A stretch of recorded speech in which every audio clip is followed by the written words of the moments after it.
Yo, what's up, YouTube? I think we are live.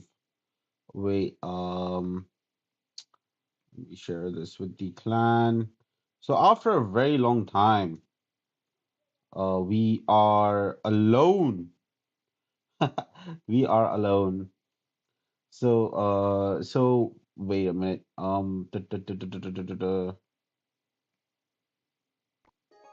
So we have officially become part of Infinity ESI, and we will be partnering with them for the Supremacy League, guys. And it's gonna be fucking insane. So, without further ado, the first match, we for the Infinity ESI, I put up the roster for you guys to see, right? So that's part of the team, and let's see how it goes. We have Nameless and Shura playing in the first match, which is a very good duo to start off with. Not gonna lie, not gonna lie.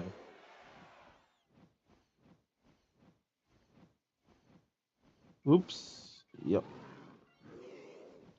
All right. Let me just get comfortable here, guys. There we go. So we're gonna do Eminem style commentary today. Let's go. Nameless and Shura. Nameless going with well, both of them are playing the Lava Hound. We're supporting them today, and it's gonna be a Lava Hound on Lava Hound action, guys. Four players playing the Lava Hound, and we have the Spirit Empress still kind of in 1 HP going towards the tower, and the guards coming out just in time for our guys.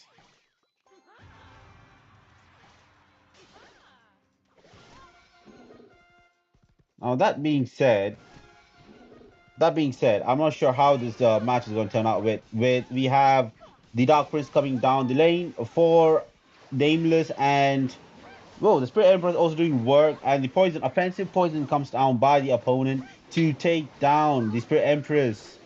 Arrows coming through, and that kind of does a lot of damage. They're pretty much even on damage right now, going in with the offensive Lava Hound and the Inferno Dragon coming through. Fireball and the arrows are gonna give the way for the Lava Hound to go through, and here comes the cage.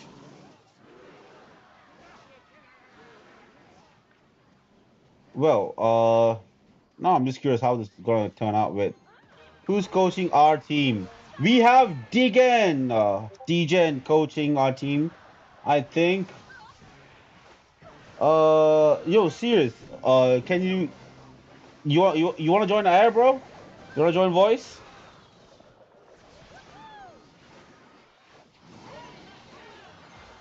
Oh well. Let me just continue with thing.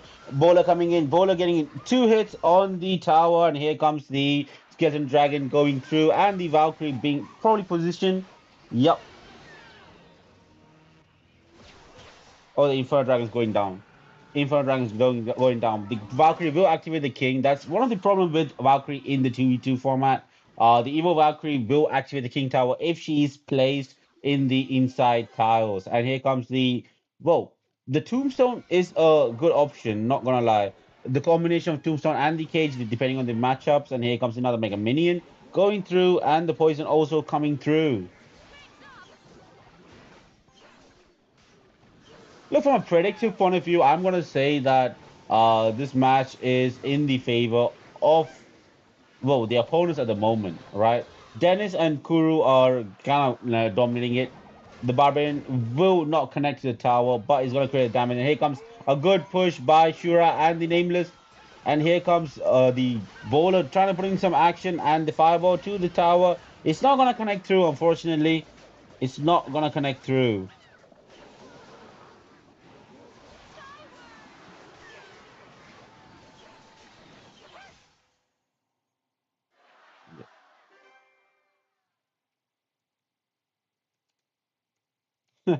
Yo, okay. I'm trying to type in Degen, but then the autocorrect keeps changing to the do. All right, so Degen is the one who's coaching today most probably, if I'm not wrong. Let me just see how it goes through, right? So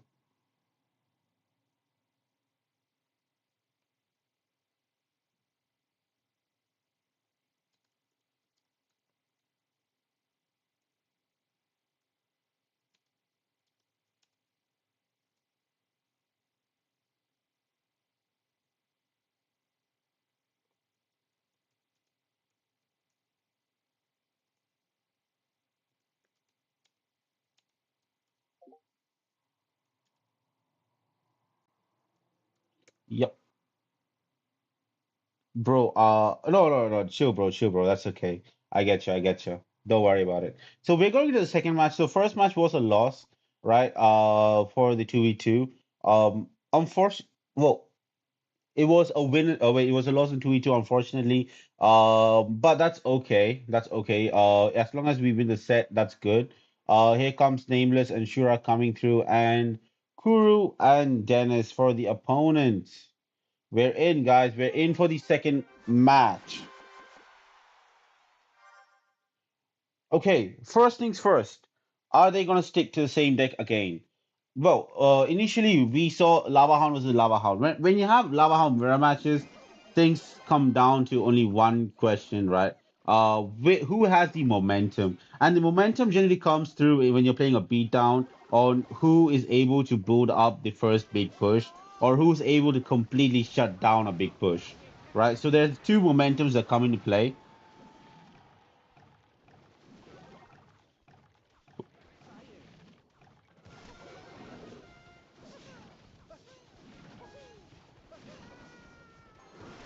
I hope they're not going to the same deck again. The Inferno Dragon is going to be key in this matchup. The Wizard is what's really off-putting for me from Dennis. I'm not sure how the Wizard will match up in this thing, but I have a feeling he's playing like both of them are playing Giant Skeleton and Brit Spam. Corrected, corrected. He's playing the Raw Giant with the Wizard.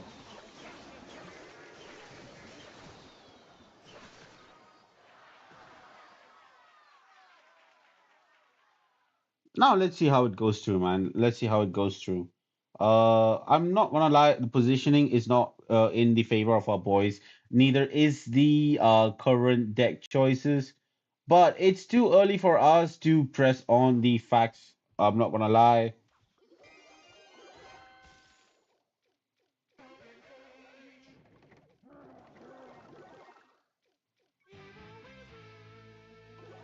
The wizard coming through and the cage being set up. I'm guessing they're trying to make a big push with the Royal Giant and the Giant Skeleton, which is kind of the way they always want to go because they have the supporting troops at the back. The Golden are also coming through from our boys, and is he gonna be effective? Not really. At this point, not really. The Spirit Emperor is doing some work, but is targeted by the Wizard. Lot of damage from the Royal Giant for the opponent, and the Cage also comes in. Cage is going to do a decent cleanup, and it's going to die to the Wizard. But here comes another Royal Giant. Relentless, relentless. That Lava Hound might of misplay. I'm not going to lie.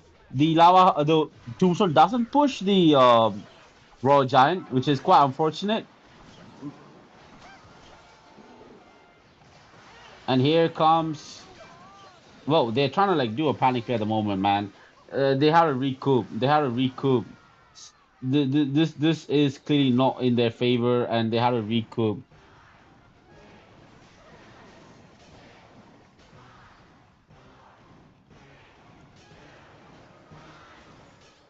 Yep. Once again, another loss. But that's okay. That's okay. That's okay. We can still make it come back. Look, guys, the format for this doesn't mean like you lose and you're not out yet. You're not out yet. You can still make a ridiculous comeback right now. They just need to get the composure in. They gotta make sure that they're able to like create an opening.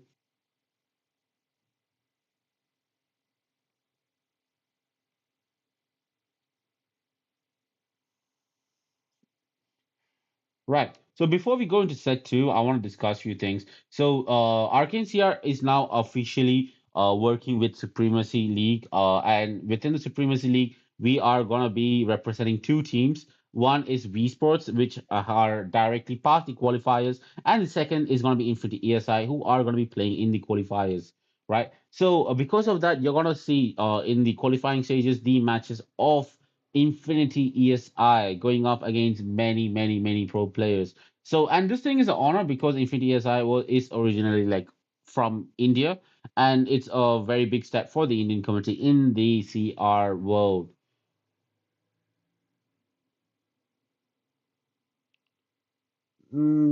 Wait, what is the delay? Yep. Set two is going to be 3v3 King of the Hills.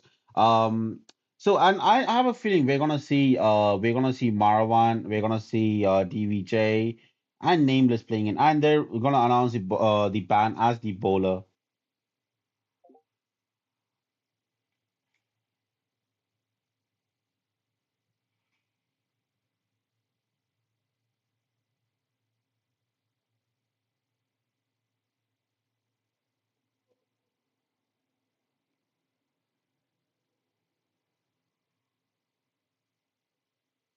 Well, while that is going on, we can just dilly on a few things if I have to say so myself.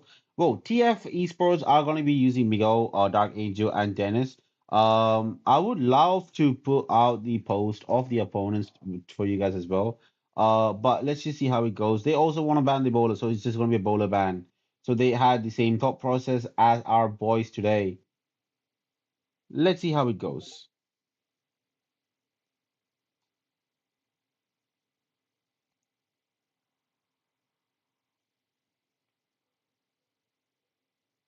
So, guys, those who are not aware of the King of the Hill format, the King of the Hill format is quite simple. There's going to be three versus three. Like they're going to take turns breaking down the um, complete team. So the team that loses all the three players first lose the set.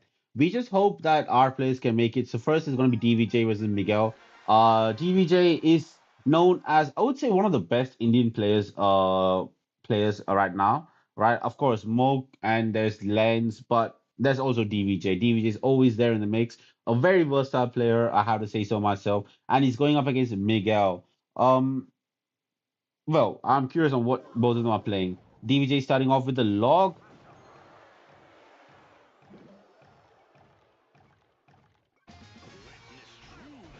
Mikael seems to be playing the Giant Skeleton Brisbane deck, which kind of is a very good against Mortar, right? I wouldn't say Mortar, is gonna struggle against it, but from matchup point of view, the matchup is in the favor of Miguel. But that doesn't mean that DVJ can't make like insane micros and win the game. Zappy split in the center going through, and here comes the two Zappies are just gonna connect. Bats by DVJ and the miner. So I'm guessing the last spell is gonna be the poison as the choice of big spell. A Mother Witch coming through. This is gonna be dangerous for DVJ at the moment. That's that's an unwarranted connection by the Balram, which can be mitigated. But it is what it is. The piggies are going to go work on DVJ's tower. The right tower looks almost dead, guys. Unfortunate. Unfortunate. Yo, Jonas, what's up? Yo, guys, Jonas is the head of V Sports. He is in the chat right now. Yep. Unfortunately, the wizard is almost gonna take the tower. That's not gonna mitigate it. The tower is going down now. And based on the matchup, as I said, Miguel has the advantage. DVJ can make a comeback, but it's gonna be troublesome. He's gotta go in with the miners, miner poison combo. If he is playing the poison, that is.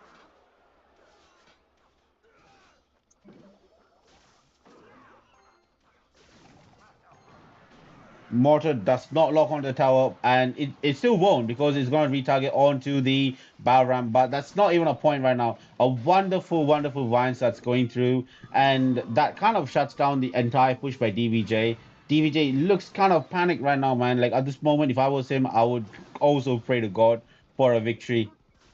The Rhino's still going to charge through. It's not going to connect the tower, but the fact that the Rhino is going to, is an overcommitment is kind of not good.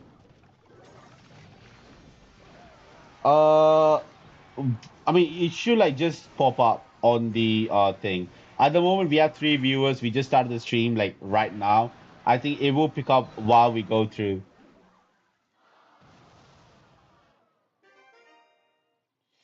That's unfortunate. That's unfortunate, man. DVJ loses the first set, which means it all depends on Marwan and Nameless to take it through.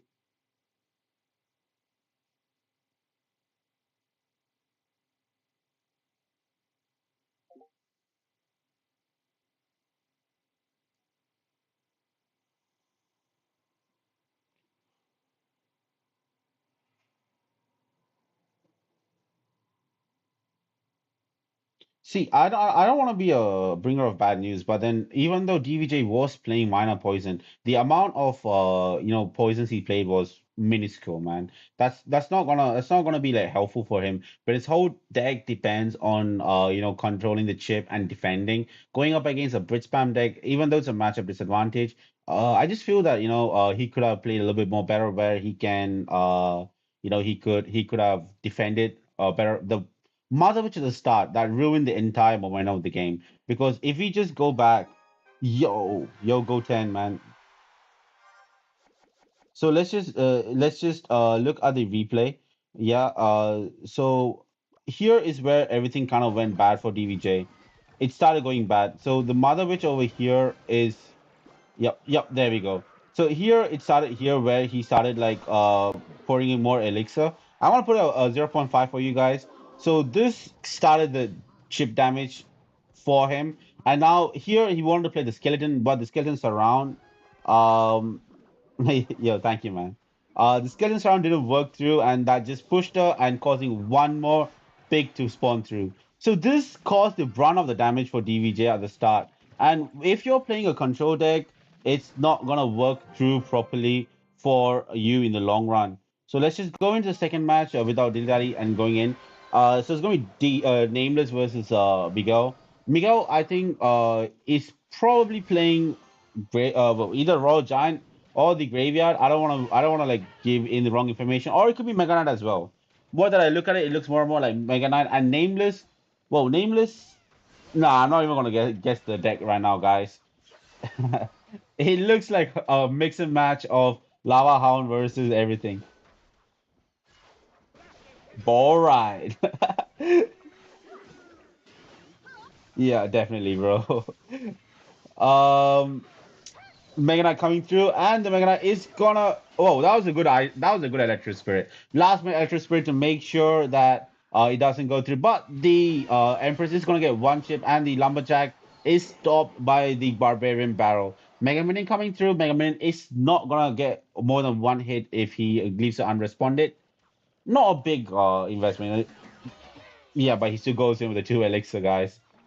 The goblins are kind of like a win condition for Bigos deck at the moment as well, because goblins can create such a pressure for him that forces him to overcommit if they leave in part of a big push. Like in this deck, while you go and see right the Mega Knight deck, you're gonna see that the goblins are gonna play a very key role in the attack and on the defense.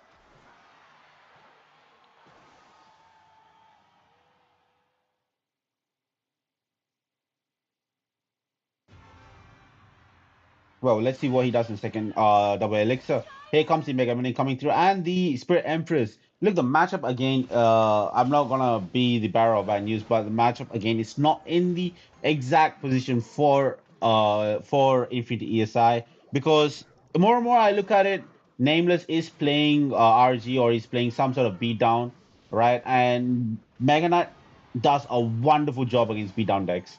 Wonderful job. And the nerf, or the so-called nerf that they gave Mega Knight, is basically a buff, right? It's basically a buff.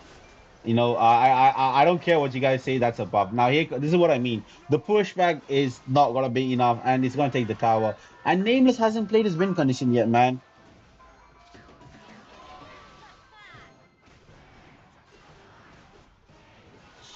Damn, this is unfortunate. This is unfortunate. Look, this is twice where Infinity ESI kind of had a tough time in the deck picking. So both the times when you see it, I mean RG, not even the Evo RG going up against Mega Knight, not a good side. Neither is Minor Poison going up against the Giant Skeleton. Kind of unfortunate, not gonna lie. Yo, Josh, what's up, bro?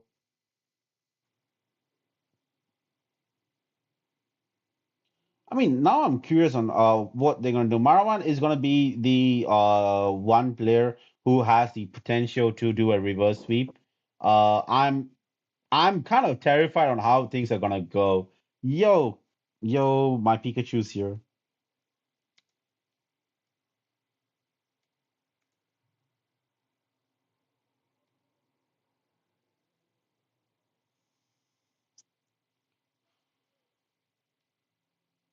Now let's see how it goes. I want Infinity ESI to win, of course, because we're partnering with them.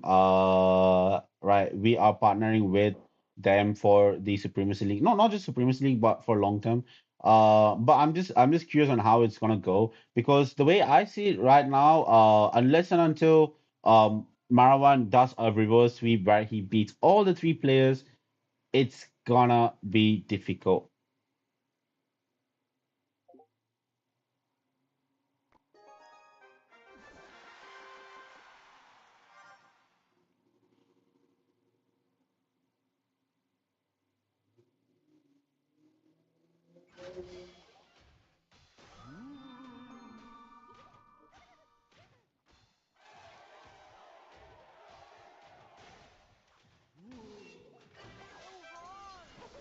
Miguel going in. More and more I look at it. Miguel is again going in with the bridge spam, guys. And Maraman might potentially be going with the bridge spam on his own. Let's just see how it goes.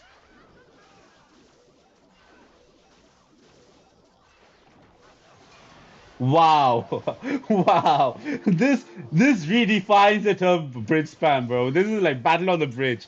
Pekka versus the giant skeleton coming through. Pekka, huge push coming through with the Pekka and the Balram and the Mother Witch to support it. The Wizard's not gonna be enough. Wizard's not gonna be enough, and that's gonna be the tower. I don't give a fuck, man. That's definitely the tower. There we go. Maravan, what a wonderful, wonderful play.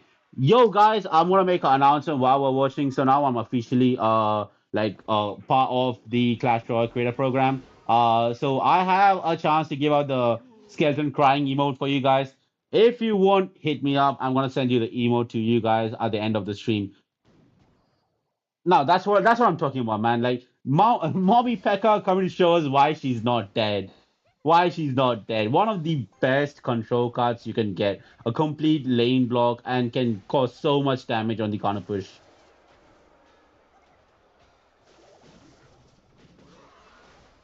Now the problem with Marwan's deck would probably be that Migo is probably running the fireball, so the Mother Witch needs to be protected. But at this point, he doesn't need to worry. He can just chill. He can just chill right now. The P.E.K.K.A.'s gonna block the lane, and the only way for Miguel to block the P.E.K.K.A. is by overcommitting a bit.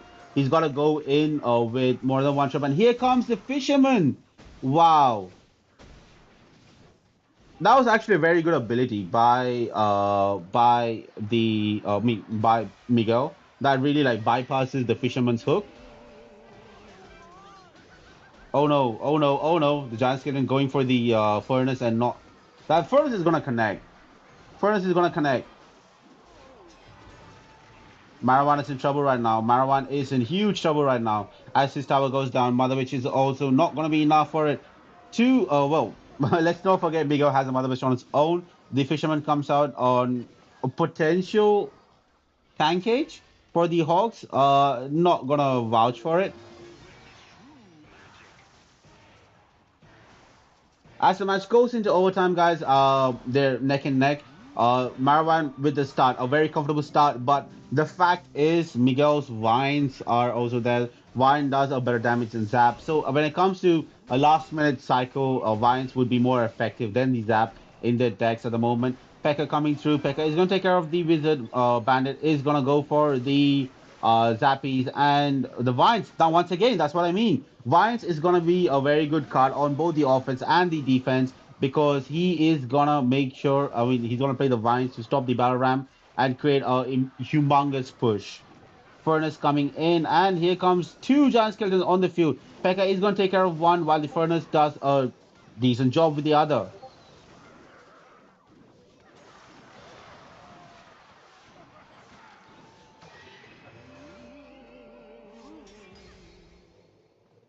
Now, let's see how it goes. Ghost is currently a good pressure too at the moment. Motherwish gonna come through, and that's gonna first target on the soldier, and then the ghost, creating only one piggy at the end of the day. Evo Furnace coming through, and the giant skeleton also in the other lane.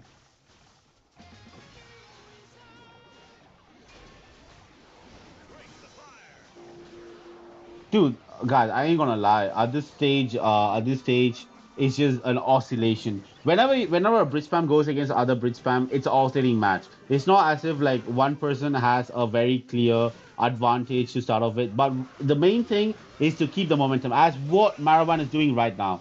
Right, that was a humongous push delivered perfectly by Maravan. So guys, I just want to like showcase how bridge spam versus bridge spam matches go. It's more than your decision for the control card, whether you're using the P.E.K.K.A or whether you're using the giant skeleton. The main thing that comes down to bridge spam versus bridge spam is the momentum control.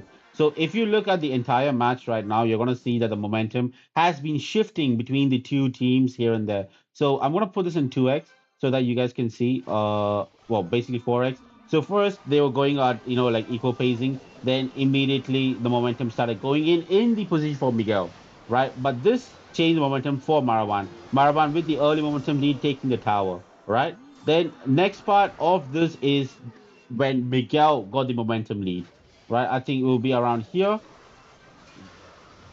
Yep. After defense, there we go. In this spot, Miguel started getting the momentum lead with the giant skeleton near the tower and the Balram taking it, right? Then after that, the momentum lead, well, still with Miguel at the moment, it shifted to Marwan towards the end with his unstoppable push. Right over here, it started going in the favor of Marwan around here when he decided to go in and commit with the big push. So if you're playing bridge spam, the only thing I can tell you is like don't be afraid. That one thing can change the match on any sort. You just gotta make sure that you keep the momentum shifting here and there between the plays. So when you're facing against other bridge spam and you're playing a bridge spam for your own, just keep your momentum and whatever momentum you have, capitalize on it. I have also good. Yep. Okay. So we are gonna go into the next match. Marwan is gonna go up against Dark Angel. I think Marwan is currently like fixing up the deck choice. I wouldn't be surprised on how it turns out. That he takes a reverse sweep. We're in Marwan versus the Dark Angel.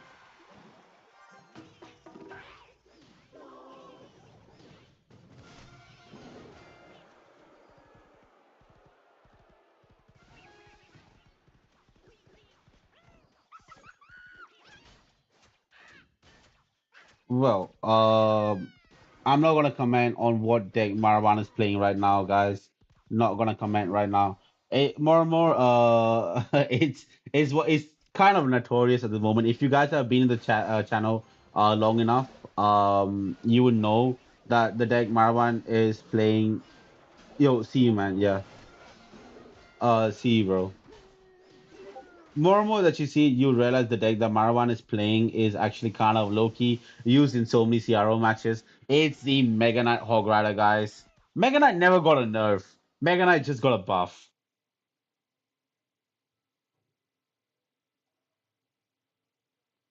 All right. Match is in a stalemate reset right now with the Marwan with the lead. Dark Angel are definitely playing the graveyard. Let's just see what Dark Angel can pull out of the rabbit hole right now. The last two cards are going to be the graveyard and the poison. Here comes the Tesla by Maravan to, counter the furnace exactly. And whoa, the pace of the game is slow at the moment, guys. I'm gonna treasure this moment right now.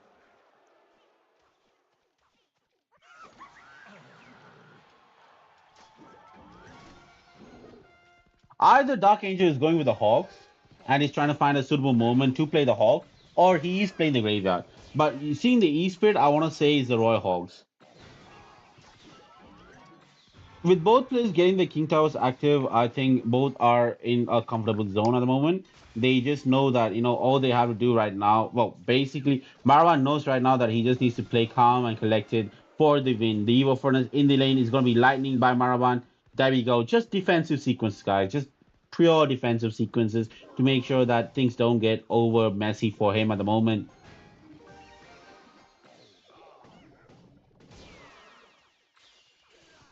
Another wonderful chip. Another chip on the tower. No, no, no, Josh, no. No, no, no, no, no, no, not Matt, bro. The thing is, I have to see Matt.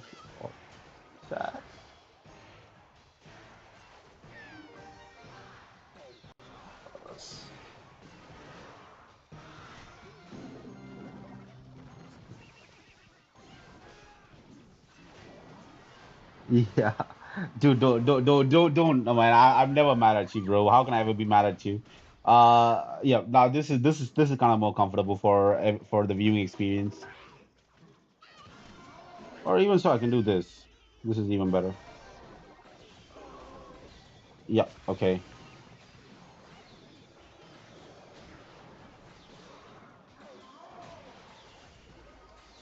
So at the moment, Maravan is in full control. He just needs one more lightning, and he will win.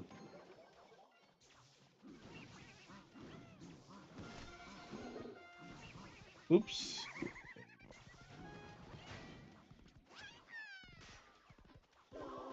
Dude, at this moment, we're just waiting for Maravan to play the lightning, guys. There we go. Maravan with a second victory. He can potentially reverse sweep this and take the set two for Infinity ESI today, guys.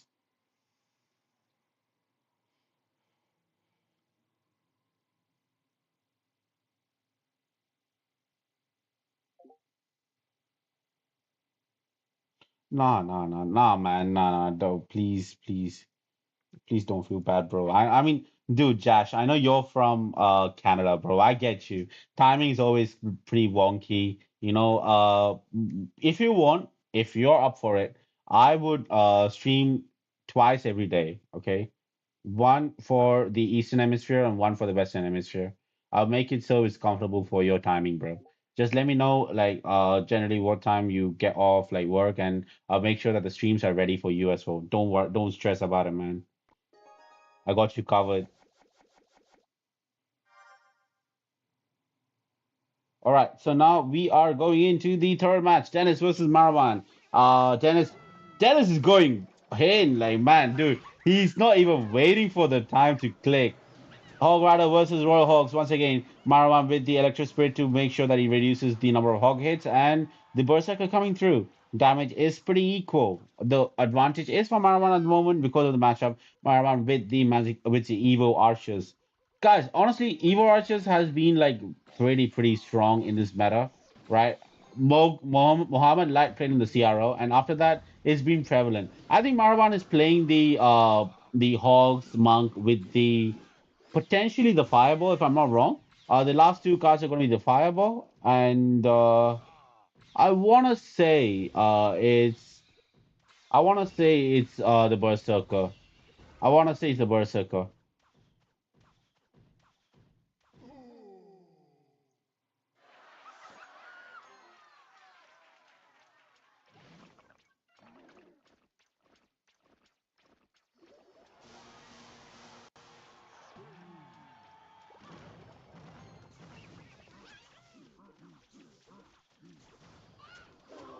Dude, the Tesla is going to be a good matchup in the moment. Dennis with a very good matchup.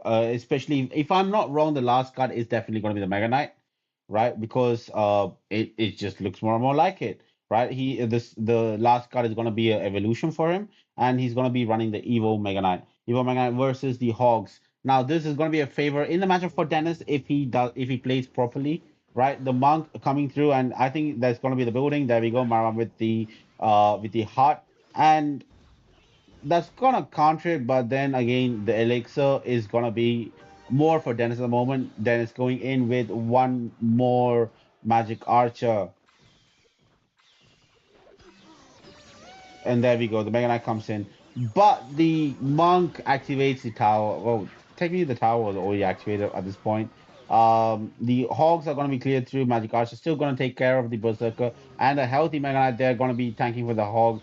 Here comes a building in the anti-lightning area. So guys, in case you are playing a building and you're going up against a lot of lightning or EQ, that's the anti-lightning, anti-EQ zone that you can play the buildings in and the opponent can't target. Now, Dennis is in a very comfortable lead with the matchup as well as with the damage advantage at the moment. Here comes the archers coming through, and it's gonna go in as it crosses the bridge.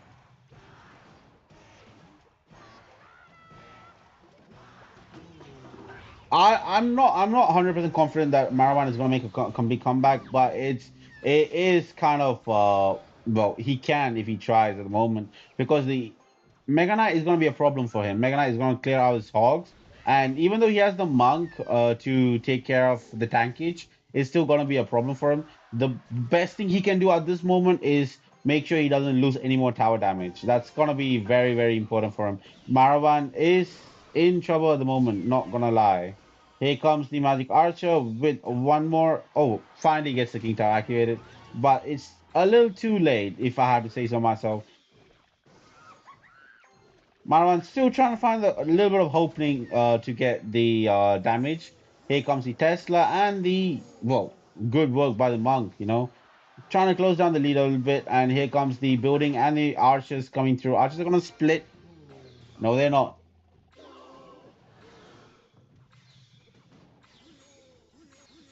Dude, if Maravan wins this, it's gonna be because of the Monk.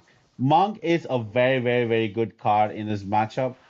Considering the Magic Archer is gonna be deflected.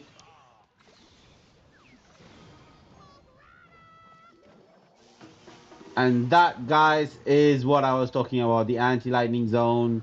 One single tile changes the scape of the game. Right now, Dennis can just cycle one more log and one more lightning to take the win. Quite unfortunate at the moment, but it is what it is.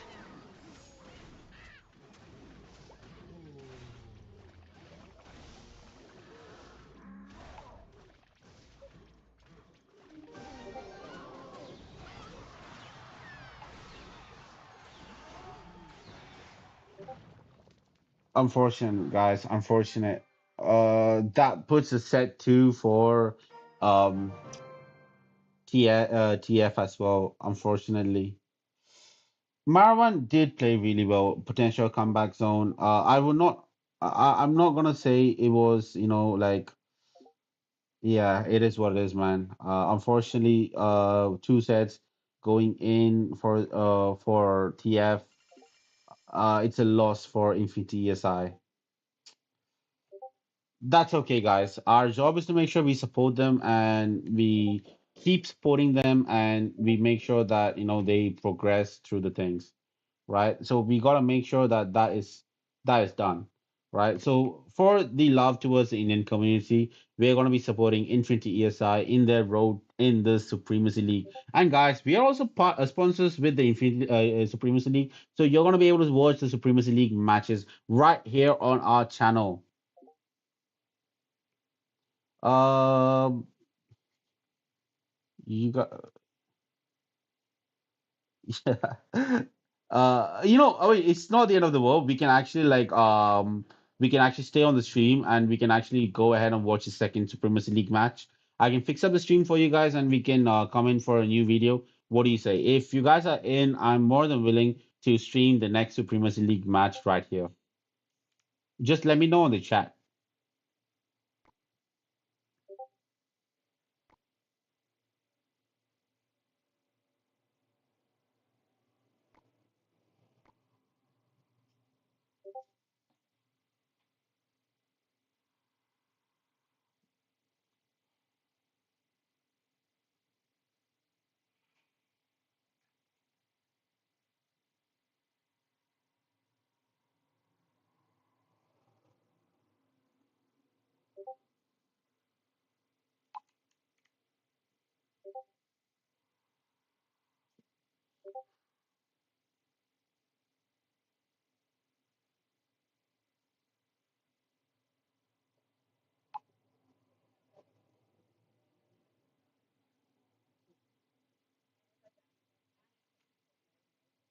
Okay, so let's go in. I've left the clan. I'm gonna join the next clan for the thing. Just give me a moment, guys.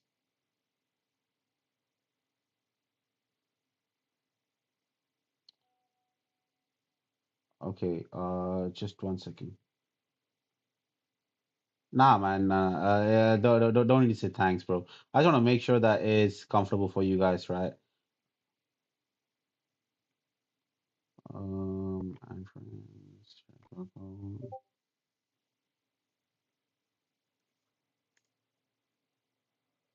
A, A, A, A, A, A, A. What's this? Except all. Nah.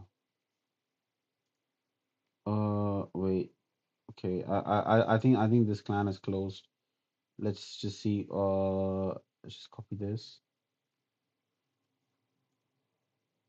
Oh, wow. The links are closed. Wait. Guys, just stay on the thing. I'm gonna see if we can join the any other clans for the Supremacy League.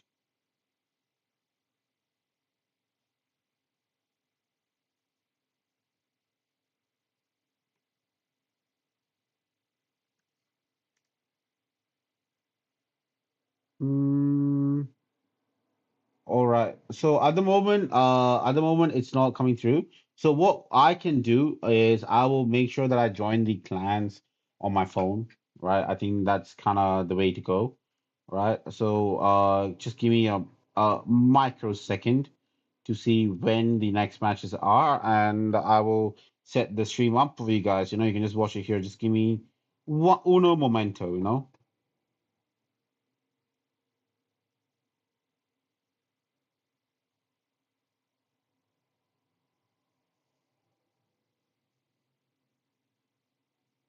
Mm. Oh wow. Oh wow. Okay. Unfortunately, the match is over for this thing. Uh, wait. There was another match. But it seems to have been done. Let me just go through to the clan and see whether it's still going on. Give me a microsecond.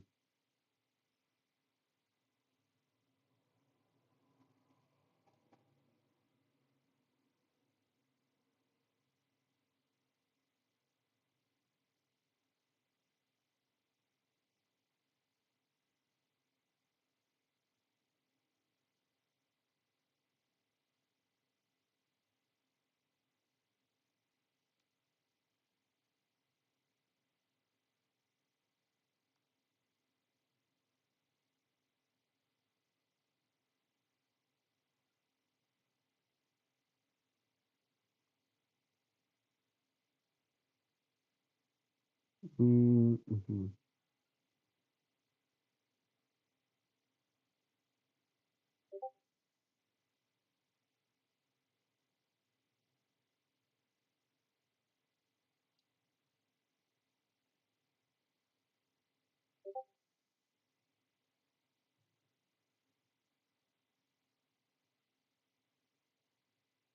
All right. So right now we are in another clan, guys. Let me just load up the Clash Royale.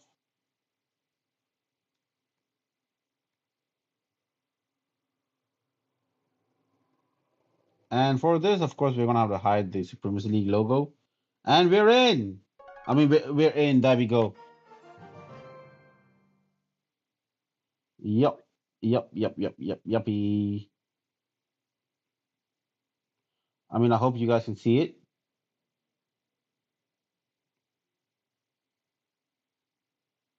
Yep. There we go. So this is basically I mean, it's basically a light shop esports. So we can technically see the match right now. Okay. Let's go ahead with watching their matches. Of course, they're going to be done before us. So I'm going to keep it like a surprise for you guys. Lightshop ESI is played by none other than Arshio. So Arshio is one of the CEOs here, right? We can watch how it goes, how it went for them. So we have Lightshop ESI on the top with Paxton and PN Assam. So I don't know the results. I don't know the results. I'm gonna watch the replay with you guys right now. There you go. Just so you guys can see the cards as well.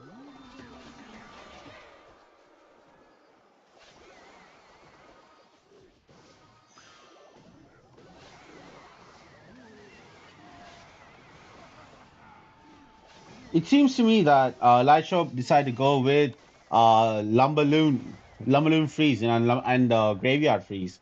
a very good combination for the double, 2v2. When it comes to 2v2 format, 2v2 format and 1v1 format are very different, right? So the cards that you play in the 2v2 format are significantly more reliant on synergy, right? So you're gonna see cards that don't make sense in it. For example, Goblinstein is very good in 2v2 format, but it's really shit in the 1v1 format. So I wouldn't be surprised that you find Ruin Giant or you find the Tombstone, especially the Hero version, because the Hero Tombstone acts as a secondary tank for them to create the pressure.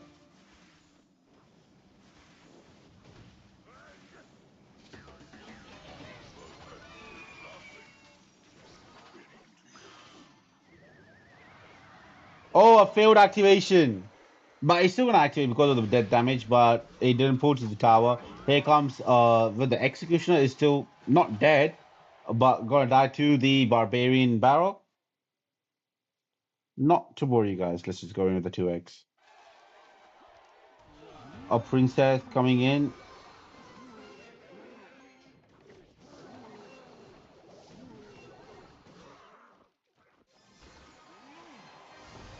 a graveyard by graveyard by I think I'm gonna say Assam at the moment, and that was a questionable tornado.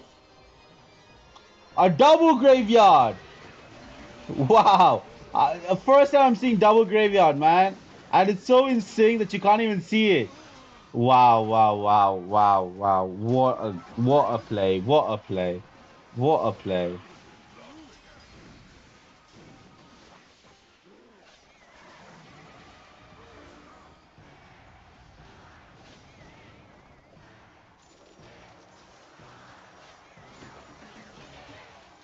2-1. Yep, that kind of concludes it. Let's just see what the results were for this. Oh, they're still playing. Passport's playing. Yo, guys, something you guys need to know, Paspa actually joined one of the tournaments, and he, if I'm not wrong, he qualified for it. It was insane. So that's the monthly tournaments that we have. You guys can definitely join it as well. The qualifiers go once a month. It's gonna be held. Price is gonna be within the price pool of $150. So it's kind of good for you guys. You guys can have fun playing against the pros. And Paspa is going up against. Whoa, he's going up against a Royal Giant, man. I don't know how Passport is going to go through.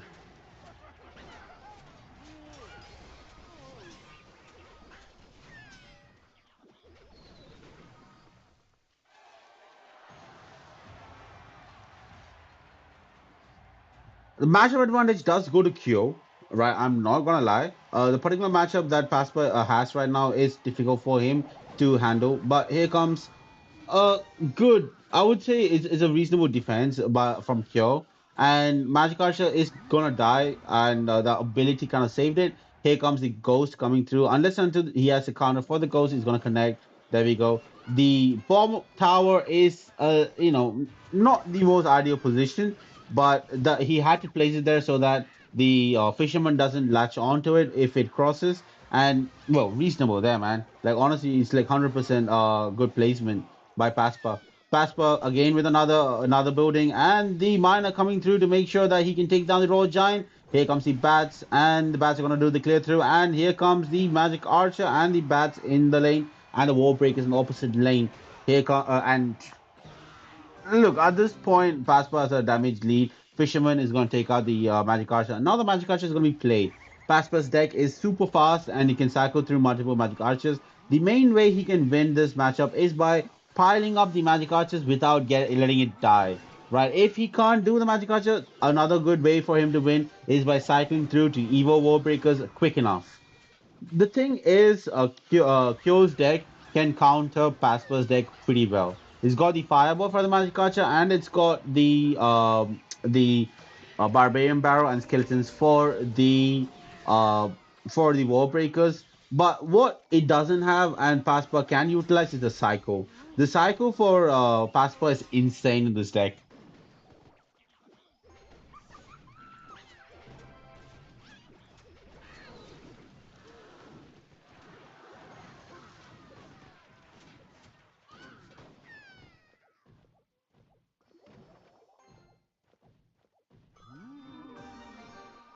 Magic Archer again in the safe position, but it's gonna be Fireball, guys. That's that's gonna be something that you're gonna see a lot today, where Magic Archer is gonna be Fireball without a hesitation. But you might want to as well, man. Like, who the fuck wants to face a Magic Archer? A double wall breaker connection by Pasper and the miner in the opposite lane for the pressure, and Hunter's gonna come through, but it's still gonna get enough chip where he's in the lead. A very, very comfortable damage lead by Pasper. Another fireball coming through for Kyo, and the bats are gonna be counted, definitely. It all comes down to this push, guys. This is the penultimate push. Whether Q takes it or whether Pasper takes it. Pasper needs to defend his ass off right now. Double booting to block the RG. RG doesn't connect to the tower. RG going through.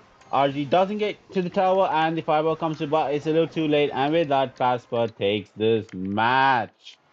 What a win! What a win by Pasper.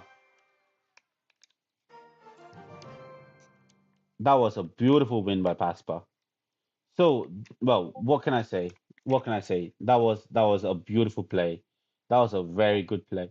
So guys, this is by none other than Light Shop Esports. You can always follow them on Twitter.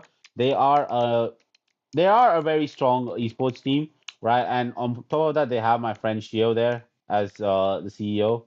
So yeah, man, what can I say? Make sure that you go follow them on Twitter. Right, and with that, they leave. Let me just see who won the set.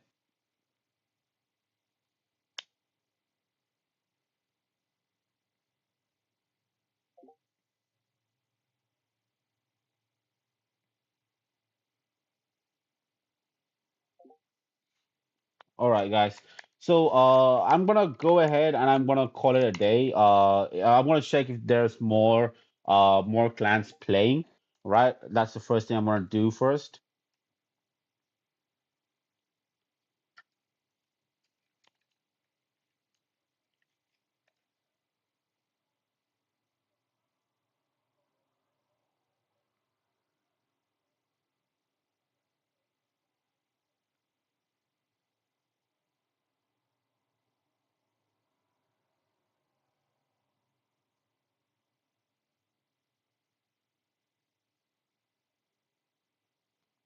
Yep, let's reload.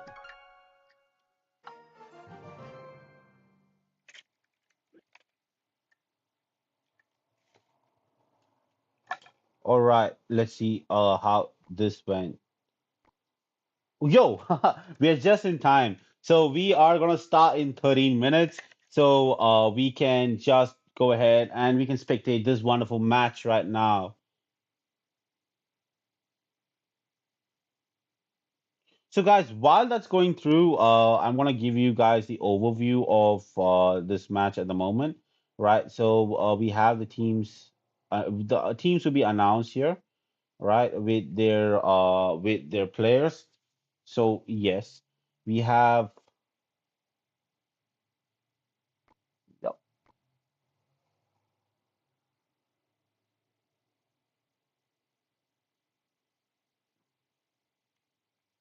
We have top players playing here, man. Not gonna lie. Supremacy League, that's one of the beautiful thing. You have a bunch of top players playing through. So you're gonna be in for a lot of content, right? We're not done yet, so we are gonna keep the stream running.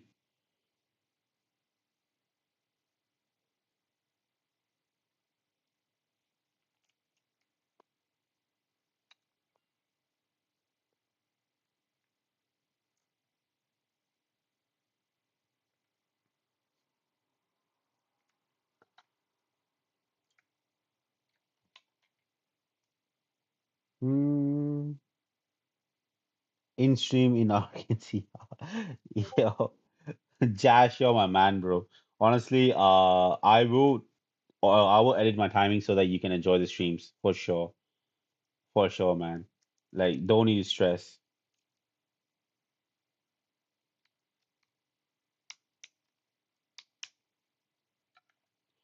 There's gonna be some time for the match to start. I'm gonna give you guys the match overview. Definitely, that's the least I can do, right? So clans. Wait,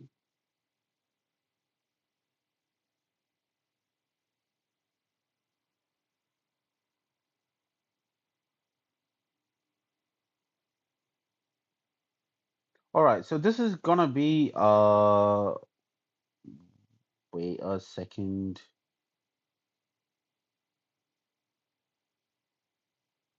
Let me just look at the fixtures.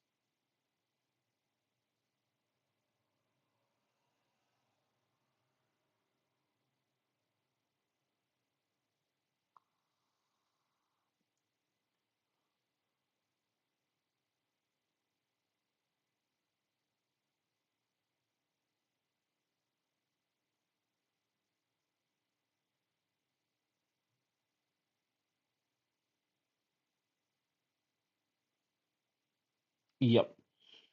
So far we have the first result, which is the esports, TF esports, of course, beating Infinity ESI, which is quite unfortunate, 2-0, right? The other things are gonna be coming through. We're gonna wait for this match to start. Until then, we can chill and vibe and we can just enjoy, right?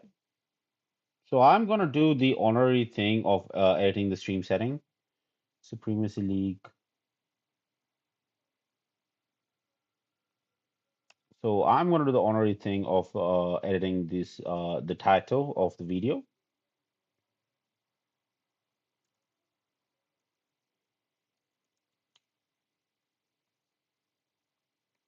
Yep.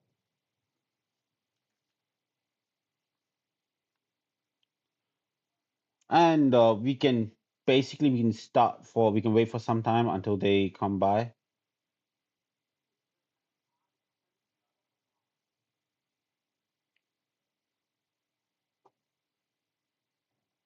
Mm, results, lineups, clans, announcements, questions. So I mean, for the viewers, I mean, wait, let me check what you guys are asking. What's up, bro? Uh, yay. Okay. Do I want to? Yo, I'm gonna DM you the WhatsApp number, bro. Yeah, for sure.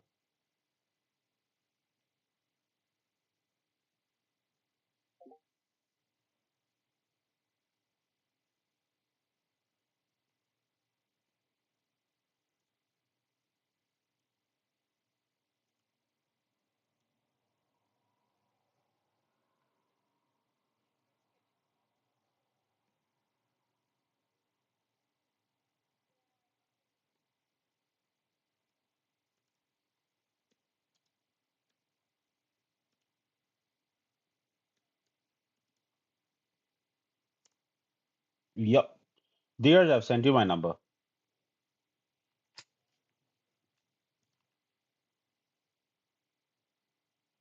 Oh, you mean what's up? Holy fuck, man. I just, I just, screw that. It's okay. When you said WhatsApp, I was like, okay, fine. You mean WhatsApp? Yo, bro, how are you hanging?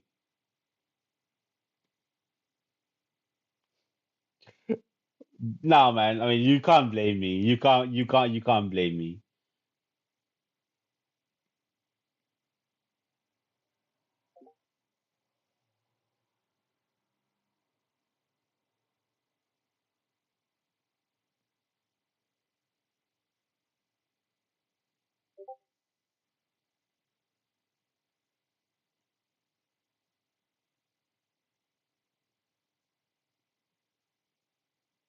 Mm,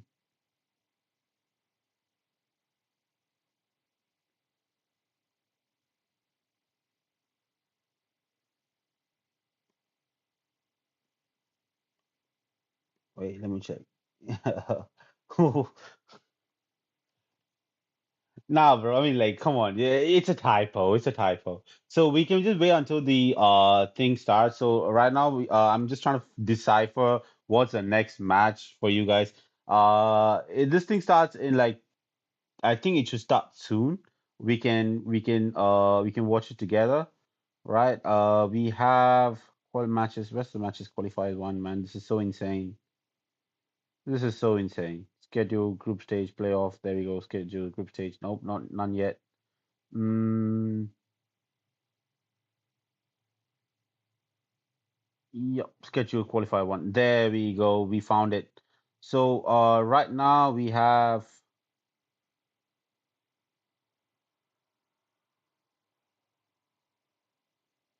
Yo, I feel bad, man. I feel bad. I feel bad. I can't find the name, but I mean, we'll get to it, man. That's not a problem. Um, what does Dheeraj play except Hog XC? I'm gonna say Dheeraj actually plays a plethora of decks. I wanna say, even though I've seen him play Hog XC most of the time, I'm gonna safely say he's played many decks. So until for 30 minutes, what we can do right now is chill. We can go through the players and we can actually like figure out what all they are playing. So now we know for sure that we have Sunflower as part of the team as well. Sunflower, not technically, uh, not technically like was I would say he mostly pay as well because I've seen Sunflower play before. I think it was matched up way back, man. If I'm not wrong, I may be wrong.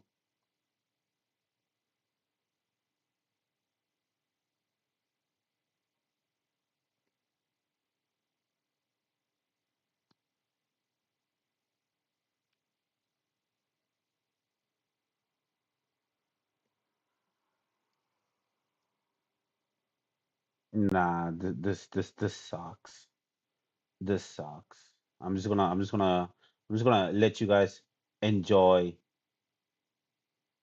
No, no. What do you mean? At first, I was about to say Dheeraj as Lava Loon. No, no, no, no, no, no. And I've never seen him play Lava Loon. Like Dheeraj, do you play Lava Loon, bro? If you're here,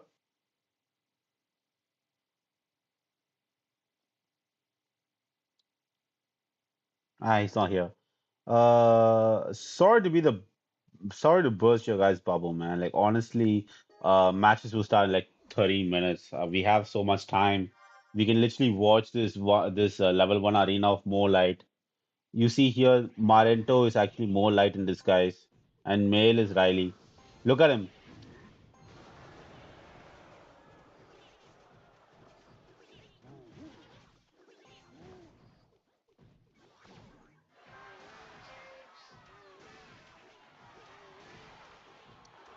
dude. We should do DCR versus Vinay then.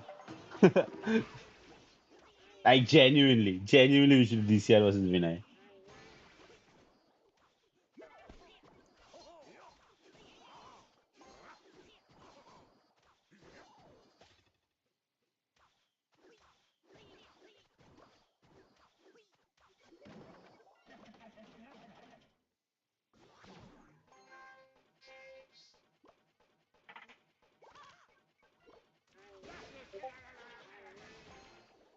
Mm.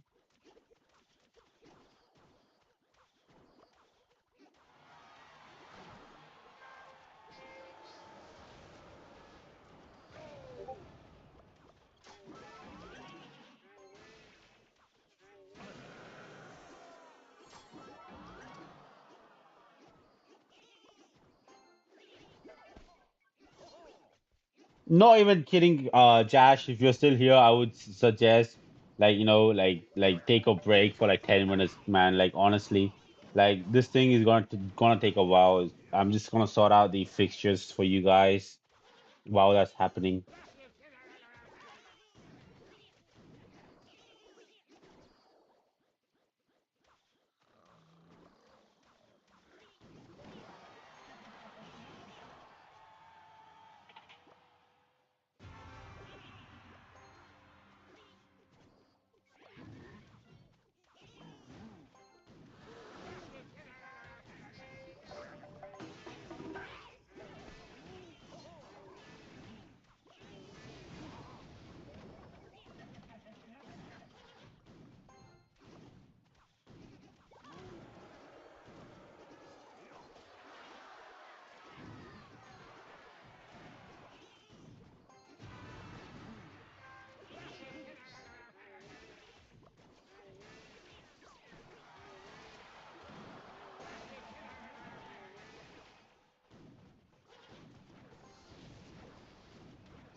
All right, it's gonna start in 3 minutes.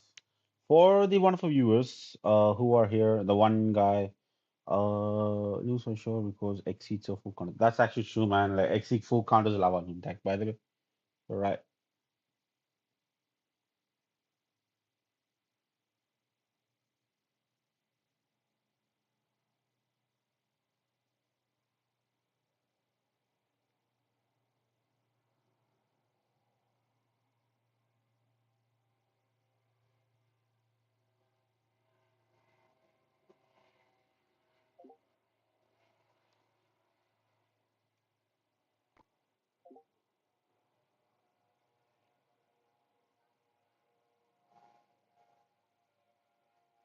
So we have Team NM. Oh, it's no mercy. All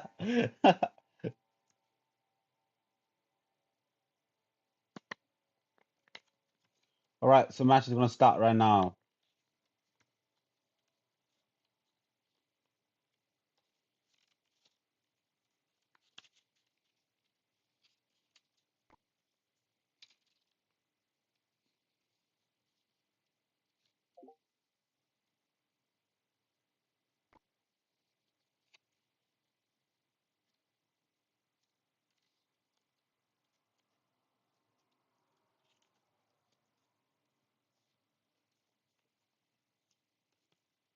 All right, so we are in.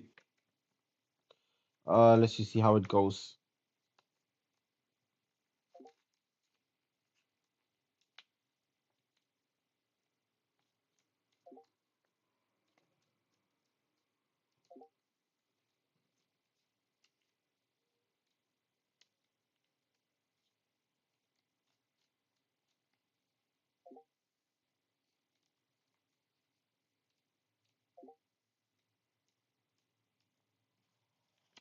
All right, so we are in. Let's just wait it off.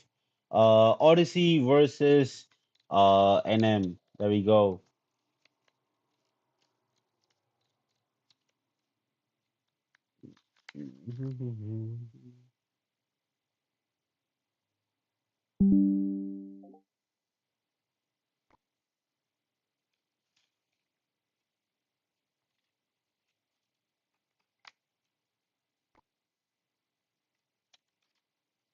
All right, guys, we're in.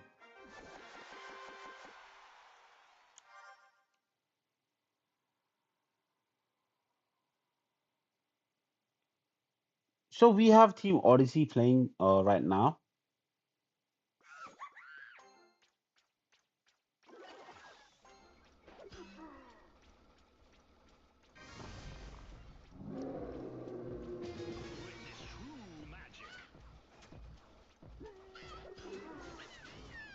I'm gonna guess Caesar is and Caesar and Blaze are playing potentially. I want to say graveyard, man, but then with the Mega Knight and the Lightning coming through, I don't want to say graveyard now. And definitely at the bottom, we are definitely seeing the Brit spam versions of Mega Knight.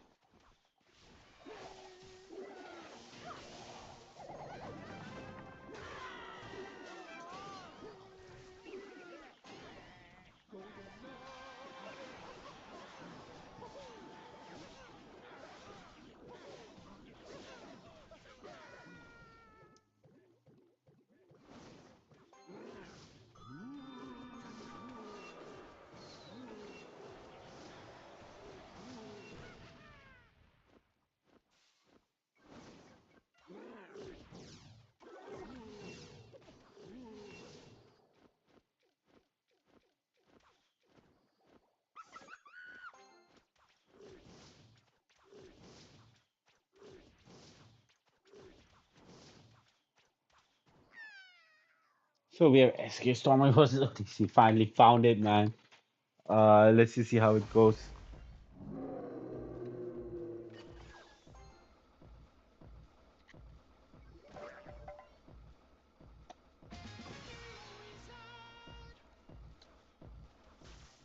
Well, the way I see it right now, I'm gonna say that uh, it's going to be a mirror match of the Brisbane. But I can't vouch for anything at the moment. Here comes a freeze, but freeze.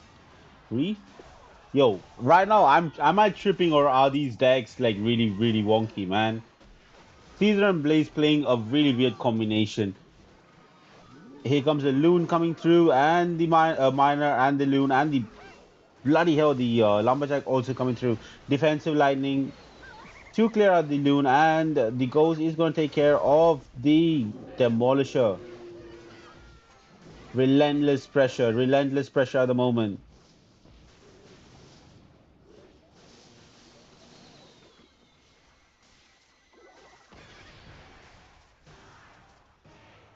Well, even that pressure is going to amount to nothing because of the one specific Ram Rider push that causes the tower to go into the 500s.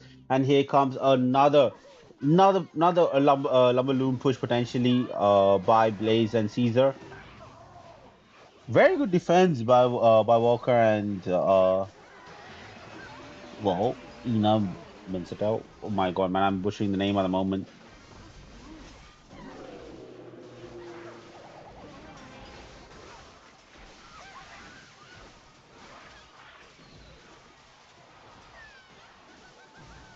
So I'm gonna say that the comeback possibilities are very less at the moment. And they can just go in with the fireball and the lightning, and there we go. Game set one. Volker and Ina Benzervidel take the first match.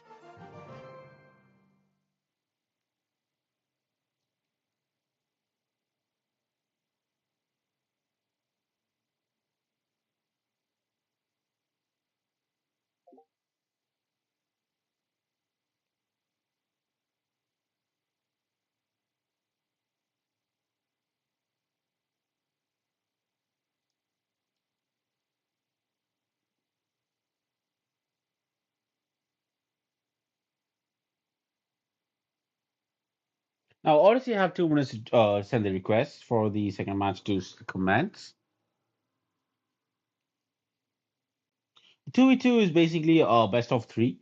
And it's, well, not gonna lie, one of the best formats that Supercell ever made. If I have to go on a tangential rant myself, I really wish that they can bring in 2v2 in the big leagues, like on the big screen. CRL can bring in 2v2 and they can have team formats. It's always fun watching the team formats play out, because when you look at the end of the day, right? Clash Royale, even though it's an individual sport, it's kind of fun when it's played as a team, and that kind of like bubbles up stuff, and you can actually enjoy it together. That's the whole point of Clash Royale, man, is to make it fun for the players, fun for the viewers, any sort of gaming community as a whole. They want to make sure that everything is like kind of joyous and not monotonous per se. And there we go. We go to the next match. Blaze and Caesar again on the top.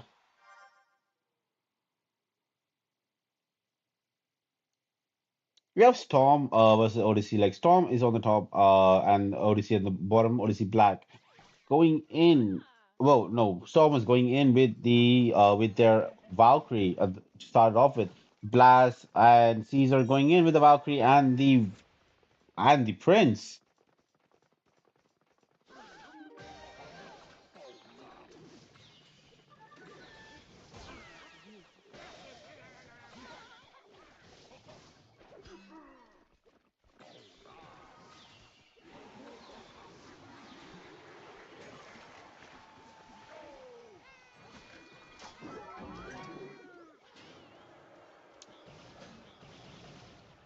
And a double connection. I think that's gonna be tower down, man. That's gonna be tower down.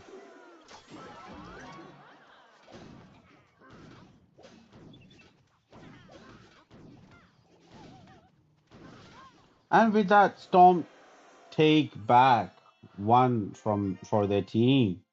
Now it's 1-1, guys. Odyssey Black versus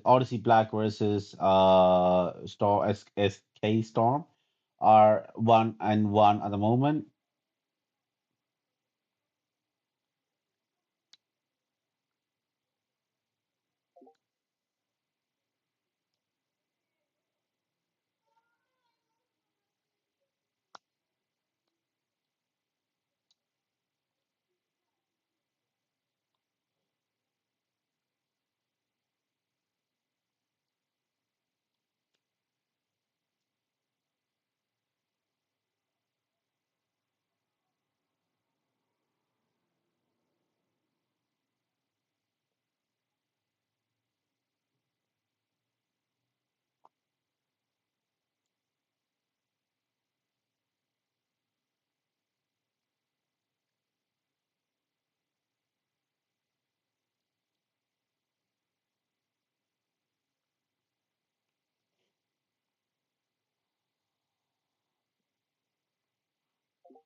And as we go into the third match of this set,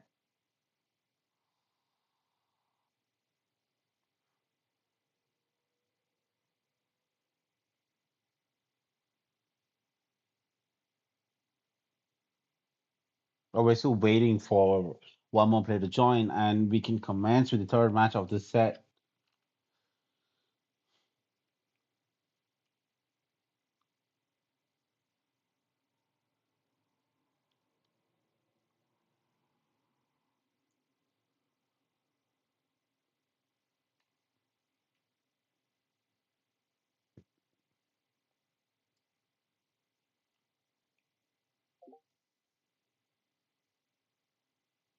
And we're in. Obviously, Black need this win in order for them to take the set, but I don't think the Storm are gonna leave it. Um, Again, Storm going in with the Wall Breakers. Oops, oops, coming out. Did they bring the wrong deck?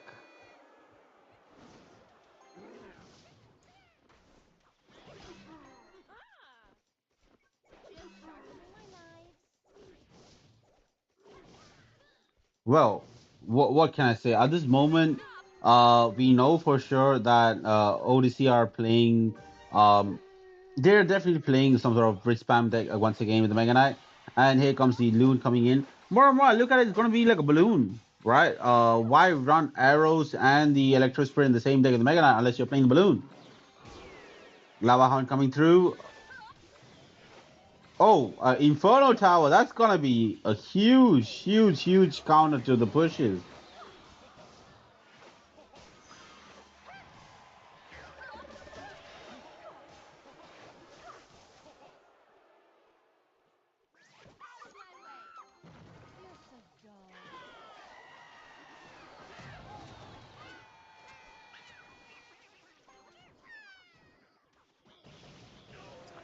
And that's the tower. This is gonna be huge, huge, huge set victory from being 1-0, now reversing it to a 2-1.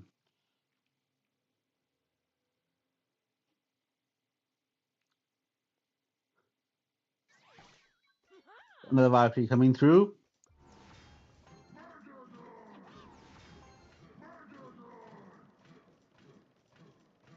You know, whenever I see Mega Knight go up against another Mega Knight, it just makes me laugh. Like they're literally gonna push each other to the opposite side of the field. That's kind of it. Just my take, guys. Like Mega Knight is kind of OP now.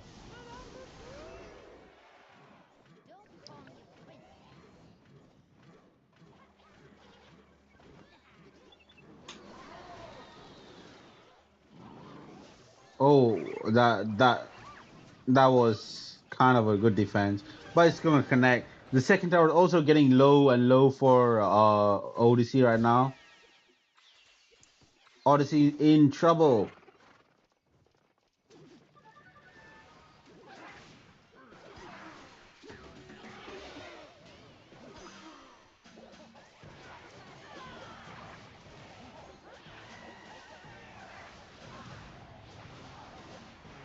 And with that, the set goes to Storm.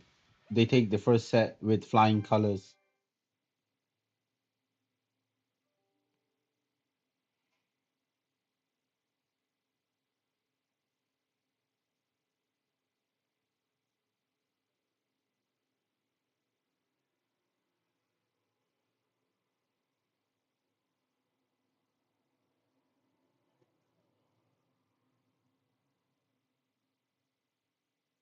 All right, guys. So we will go directly into the second set. So 3 minutes for the second set. Until then, I'm gonna do the wonderful thing of reading my review. My paper just came out. Wait, a few things to work on. Or relationship market information come from, but it's just a bit nasty.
Oh, wait. Yep, we're in. Guys, I'm so sorry about that. So next is the King of the Hills format, and we have Newbie versus Ghost Rider.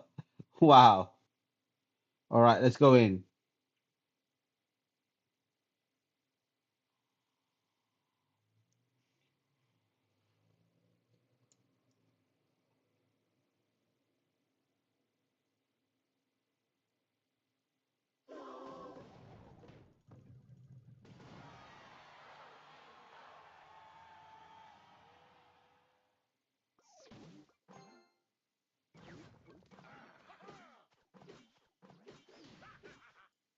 Whoa, Newbie is definitely playing Hog EQ or Hog Lightning, honestly. My God, how many times am I gonna see this card right now, man? Mega Knight is everywhere once again. Top ladder is mid ladder right now, guys. Ghost Rider seems to be playing. I want to give the benefit of the doubt and say it's gonna be the Giant Skeleton. But knowing the scenario, I'm gonna have a slap on the face and it's gonna be a Mega Knight as well, man. At this point, I just give in. At this point, I just fucking give in.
All right. So right now we haven't seen Ghost Rider's main win con apart from the fact that he's playing a Musketeer and he's I'm gonna guess the final card is gonna be one of the small spell or the three Musketeer. We have seen in this meta three Musketeer decks that avoid any big spells or any spells for that case in their deck. And well, if he is playing three Musketeer, I can understand the apprehension to play the three Musketeers right now, considering the opponent does have the Mega Knight and has the lightning.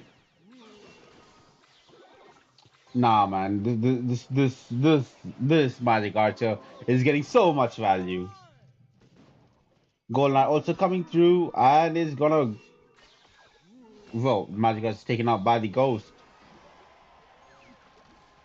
A potential Split Bush. No, I'm mistaken. The last card was the Mother Witch. So from what we see, Ghost Rider is playing no spells at all. Right?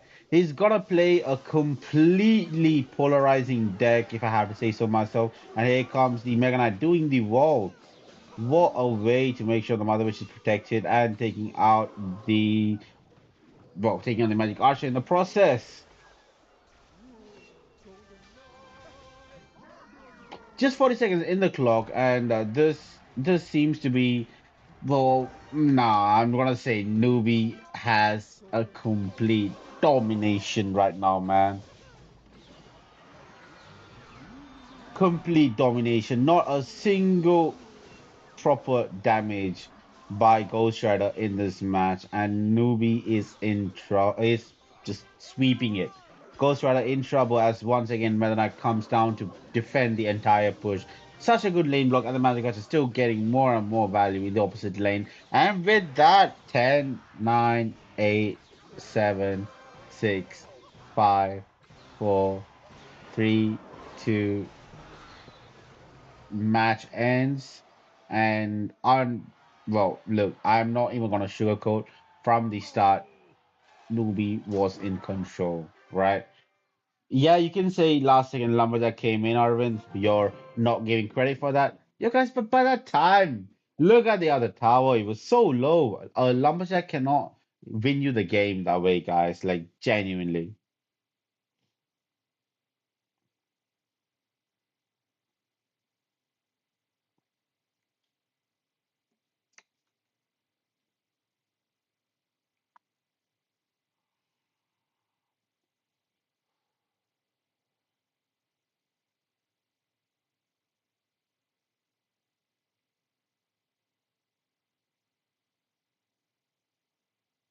All right. So, I think in 2 minutes, Newbie is gonna go through again.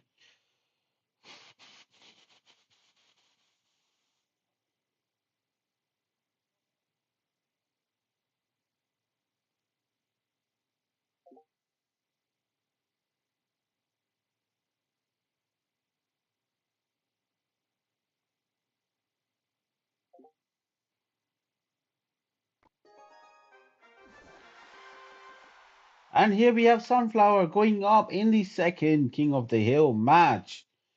What is gonna be the outcome for Newbie right now? And Sunflower seems to be playing with the Dagger Duchess. Whenever we see Dagger Duchess, it's generally a beatdown deck or a giant deck, not gonna lie. Newbie seems to be playing either the balloon or it could be the drill or it could be the graveyard, guys. It could be the graveyard.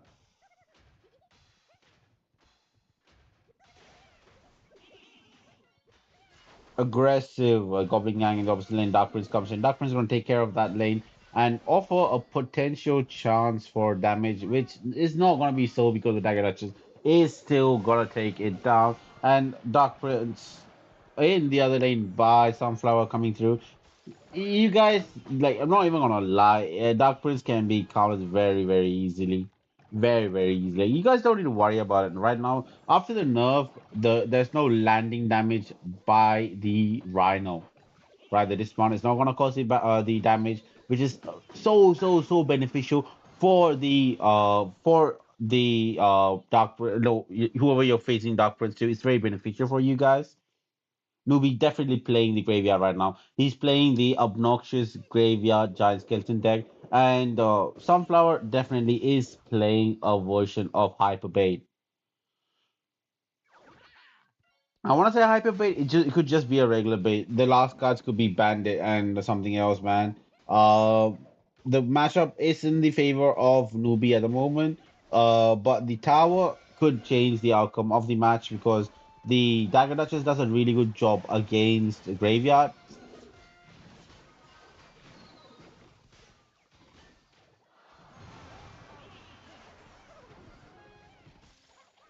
Dismount? There we go. That's what exactly what I was talking about. Matchup was in the place. And here comes the poison coming. The poison going to take out the Rascal Girls for sure. And once you take out the Rascal Girls, the Rascal is a useless card. Rascal Boy on own condo. And then here comes a Goblin Barrel coming through. And a timely snowball, I have to say myself, to make sure he can mitigate the damage as much as possible. But now here comes another Dark Prince to face the Evil Furnace. Evil Furnace is gonna do some damage to the Dark Prince. Not significant enough, but enough.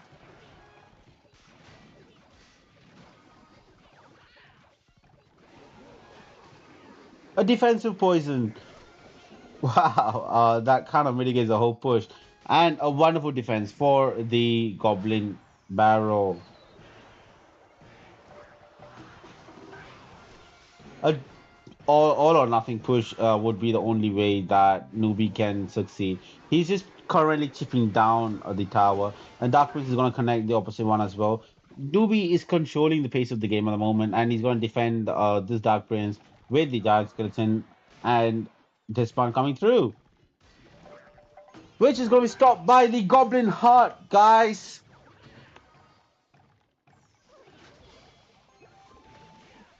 Now, the Dark Goblin is going to be the one thing that newbie is going to be really, really annoyed with. Dark Goblin can potentially wreak havoc, like how it is doing right now. And with a one Dark Goblin, the game is again at a stalemate. Both of them trying to be aggressive with the plays. And here comes the Dark Prince coming in, and Giants coming again to make sure that both the lanes are covered. The Dark Goblin once again being annoying, and he has to go with the snowball for the Goblin Barrel. That Goblin gonna take out the heart very easily, man. Look, now this is a question which needs to be asked. So that play over there to protect the heart, was that necessary? Are you gonna let go of your furnace for a goblin heart? Curse and rage.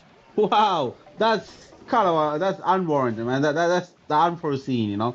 No one plays curse and rage at this meta right now. And here comes the Giants Kitten coming again with the Dark Prince the same. And here comes the first graveyard for newbie at the moment. And here comes the vote. That's a very good counter to the graveyard. He needs nothing but the curse. More damage for Sunflower at the moment. Sunflower is playing really well. Sunflower managed to go. And here comes another Rhino coming through. Rhino is going to get a charge on the tower, but the curse is enough to take care of the graveyard.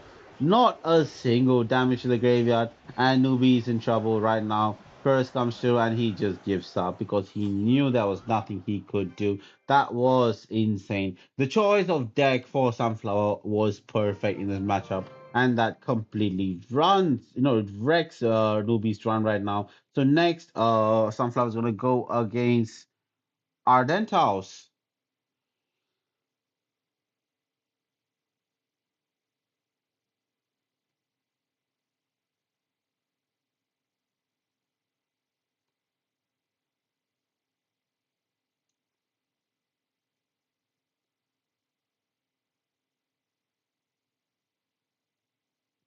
Now they have 2 minutes to choose their decks in order for them to start playing. Viewers who are new to this channel, welcome, welcome.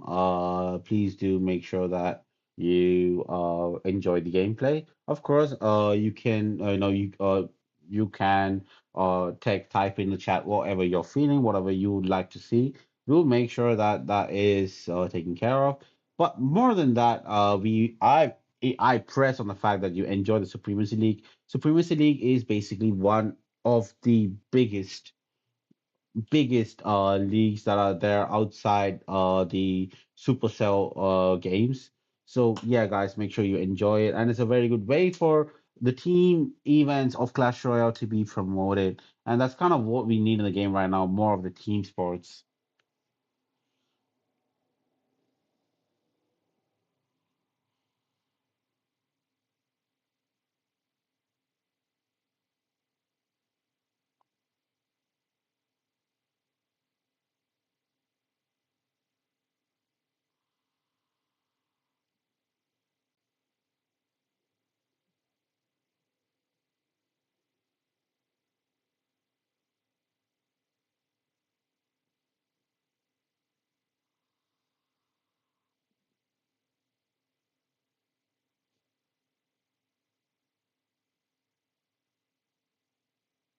All right, so the match should start real soon. Right now, 2 minutes is over. We are gonna see if Sunflower can go through with it.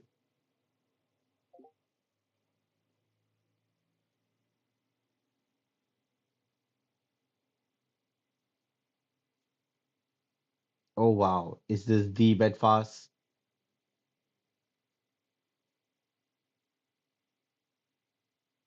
It's gonna be the Bedfast, isn't it?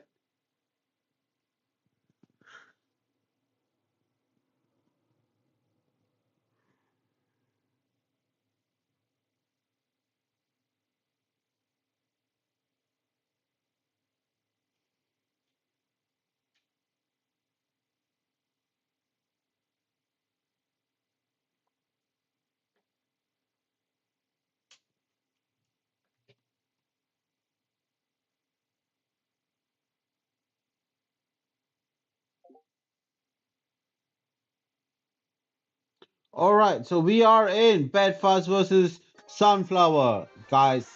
Yeah, I know. I don't know if you guys are a Bedfast fan, but you're in for a treat.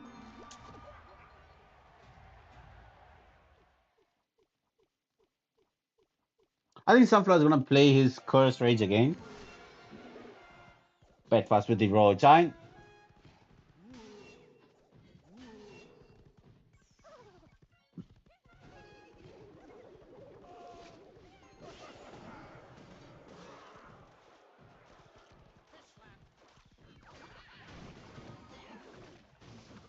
Now that fisherman by breakfast could be a very, very important, right? That fisherman probably saved breakfast right now. Ghost coming in. Ghost is something that needs to be answered, right? Of course, they can defend cheap, but it's gonna get 2 hits, 3 hits.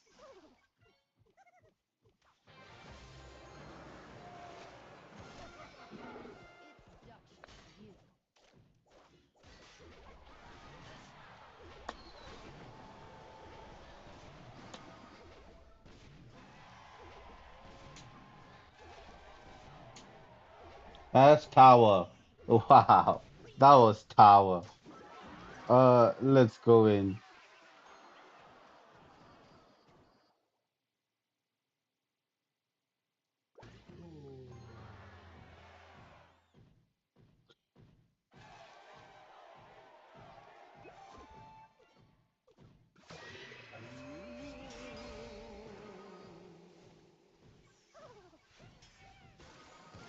A potential push by Bedfast, but again, even for Bedfast, in Sunflower's deck is actually the Dart Goblin that's really really pinnacle for the way his deck runs.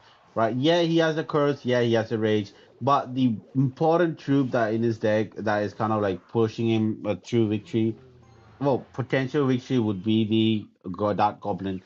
The match comes down to how well Sunflower can make a comeback with the help of the Dark Goblin. Sunflower, the very aggressive push coming through, and the Fisherman gonna hook onto the Dark Prince, and the Ghost taking care of it. Yeah, that Goblin Barrel will get some damage, but then it's nothing compared to what Bedfast is gonna rain down right now. That Goblin out. Another Archie coming through. Draw this one counter, but there's not enough time for Sunflower to make a resurgence, guys. Unfortunately, Sunflower loses.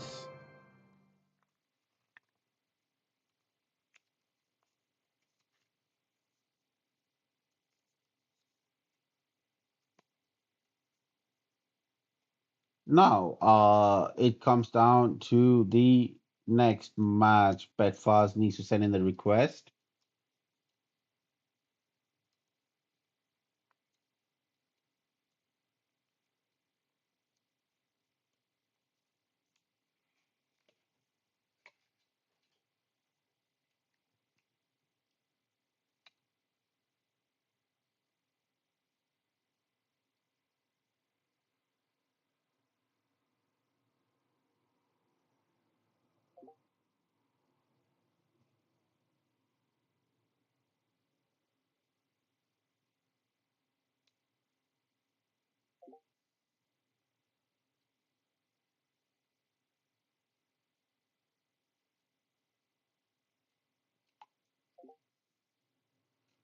Now, just to satisfy my curiosity, is this Bedfast the Bedfast?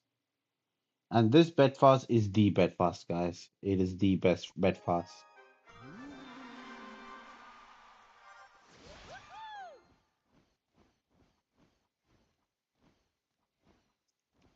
Now the Expo God playing everything except the Expo. That isn't that kind of funny, you know? Like the Expo God, the current Expo God, playing everything but the Expo.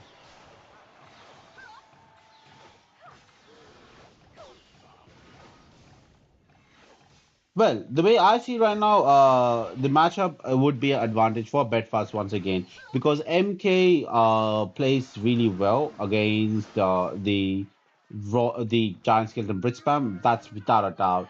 Here comes the Ramrod to defend against the Dark Prince. He's gonna charge in, and the Zappies come through. We know, guys, that Bedfast does have the Fireball, so when it goes into the double elixir, we can definitely see aggressive fireballs coming through, and the Mother Witch is also there in the same deck. So it's Mother deck. Well, Mother Witch might be kind of like a replacement for the Furnace, potentially.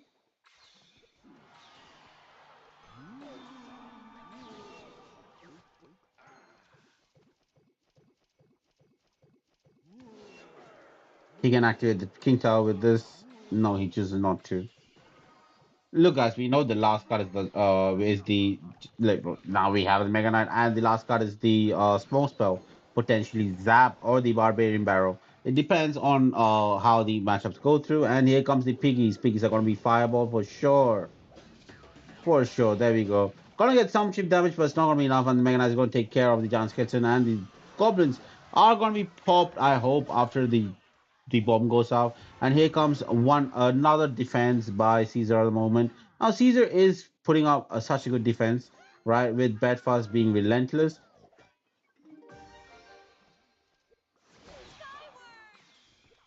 Momentum in this match, I would say, is in the favor of Bedfast, even though Bedfast does not have the damage deal at the moment.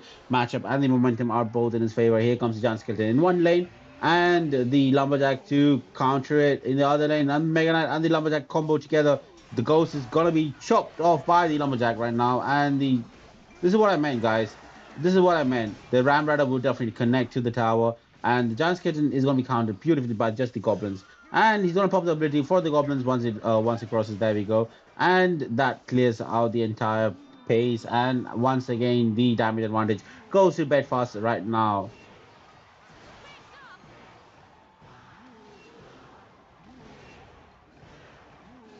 As we enter overtime, the match is more and more looking as in the favor of Bedfast. He's gonna fireball that. I hope. No, he doesn't, but it may not be necessary. Motherwitch coming through, gonna get one piggy to block the Dark Prince. Dark Prince is not gonna be of much of a problem right now. But once again, man, the Caesar, like what I mentioned about the Bridge Spam decks is all about momentum. Bridge Spam is every time again, it's about the momentum. You gotta keep the momentum high when you're playing Bridge Spam.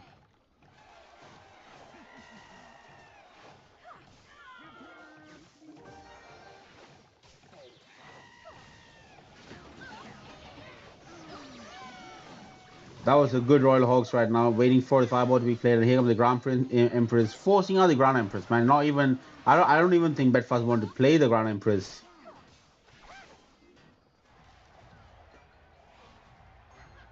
Momentum shift towards Caesar's right now.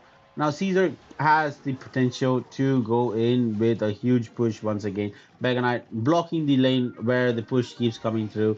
Potential lane switch? Nope. Oh yes, there we go. We called it. We called the prediction, guys. The potential lane switch. Oh, right now Bedfast is in trouble. Magic Archer gonna come through and gonna get more chip, and that's just gonna be the tower. That's gonna be the tower soon. That's not gonna connect to the tower, but that's gonna be a problem at all, man. Because the way I see it, if he blocks the Ram Rider right now, he's good, and he does. Ram Rider just got one charge in, and that's beautiful defending by Caesar. Caesar seeing the opportunity and going in the opposite lane to create the immense pressure that's needed for him to win. That's how you play Bridge Spam, guys. Bridge Spam is all about pressure, control, momentum, right? Look, even if you have a bad matchup when you're playing Bridge Spam versus Bridge Spam, do not stress, right? Yeah, on paper, Mega Knight beats Rog. I mean, the Giant Skeleton beats the Packer, but that's not a fucking problem. You just gotta make sure you play calm and collected and just go in with the momentum.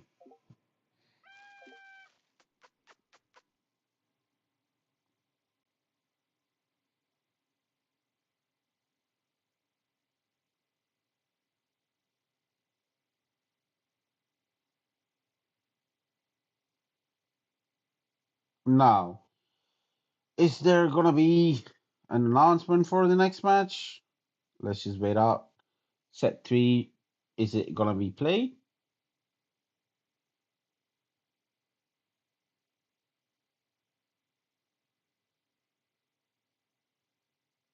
I guess so. I guess so. Otherwise, it's not gonna make sense, would it? On reason we left, that makes the set goes to D.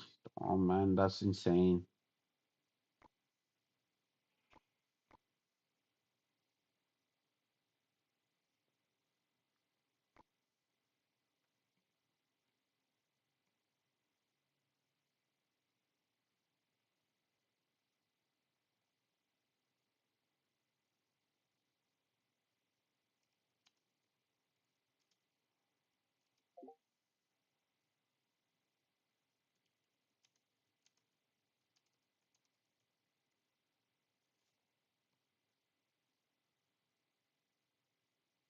All right, guys. With that, we conclude the tournament for stream for today. With the players leaving. Thank you all for joining in for the stream. Hope you guys had fun. Let's catch up tomorrow for sure and watch how Infinity is at play. So until then, it's me, Arvin, signing off. Over and out.